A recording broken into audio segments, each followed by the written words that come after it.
بسم اللہ الرحمن الرحیم۔ محترم سامعین، آج ہم نے آپ حضرات کے لیے آیات شفا لائے ہیں۔ قشیر رحمہ اللہ سے منقول ہے، وہ فرمائے کہ ان کا ایک بچہ بیمار ہو گیا۔ اس کی بیماری اتنی سخت ہو گئی کہ وہ قریب المرگ ہو گیا۔ وہ بتاتے ہیں کہ میں نے رسول اقدس صلی اللہ علیہ وسلم کو خواب میں دیکھا اور آپ صلی اللہ علیہ وسلم نے فرمایا، تم شفا سے کیوں دور رہتے ہو، کیوں ان سے شفا نہیں مانگتے؟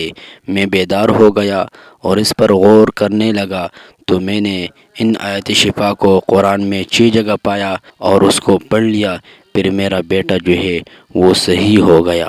وہ آیت شفا یہ ہے: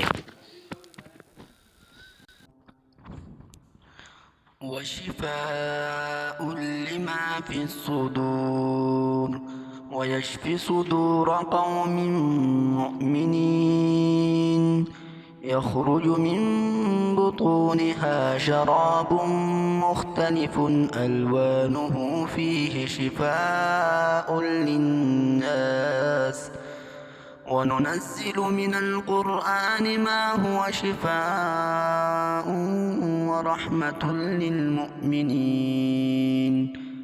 وَإِذَا مَرِضْتُ فَهُوَ يَشْفِينِ قُلْ هُوَ لِلَّذِينَ آمَنُوا هُدًى وَشِفَاءٌ